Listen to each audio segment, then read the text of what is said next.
പാർട്ടിയിൽ നിന്ന് പുറത്തായ പി കെ ശശി ഉന്നയിച്ച ആരോപണങ്ങളിൽ നിയമ നടപടിക്ക് സിപിഐഎം. പാലക്കാട് ജില്ലാ കമ്മിറ്റി യോഗത്തിൽ ചർച്ച ചെയ്ത ശേഷം ഇക്കാര്യത്തിൽ തീരുമാനമെടുക്കുമെന്ന് ജില്ലാ സെക്രട്ടറി ഇ.എൻ. സുരേഷ് ബാബു പ്രതികരിച്ചു.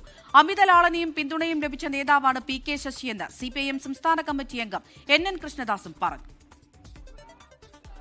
വിമതർ സംഘടിപ്പിച്ച കൺവെൻഷൻ ഉദ്ഘാടനം ചെയ്ത് സംസാരിച്ച പി കെ ശശി സിപിഐഎം ജില്ലാ നേതൃത്വത്തിനെതിരെ ഗൗരവ ആരോപണങ്ങളാണ് ഉന്നയിച്ചത്. പി കെ ശശിക്കെതിരെ സിപിഐഎം നിയമ നടപടി സ്വീകരിക്കുമെന്ന് ജില്ലാ സെക്രട്ടറി ഇ.എൻ. സുരേഷ് ബാബു. വളരെ മോശപ്പെട്ട ആരോപണങ്ങളാണ് ജില്ലാ സെക്രട്ടറി എന്ന നിലയ്ക്ക് എനിക്കെതിരായി ശശി ഉയർത്തിയിട്ടുള്ളത്. അതുകൊണ്ട് തന്നെ നിയമ നടപടിക്ക് പോവുക എന്നുള്ളതാണ് ആലോചിക്കുന്നത്.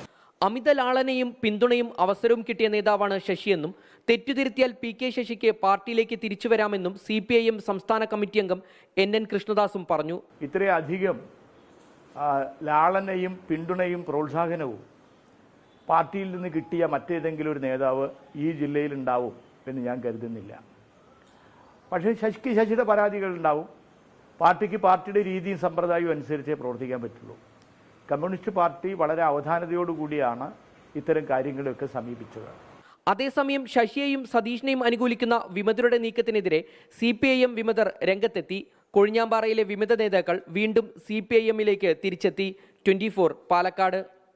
ലോകത്തെവിടെയായാലും ഏത് സമയത്തും 24 വാർത്തകളും ഓഗ്മെന്റഡ് റിയാലിറ്റി പാക്കേജുകളും എക്സ്പ്ലെയിനറുകളും വിശദമായി കാണാൻ ഞങ്ങളുടെ യൂട്യൂബ് ചാനൽ നിങ്ങൾക്ക് സബ്സ്ക്രൈബ് ചെയ്യാം.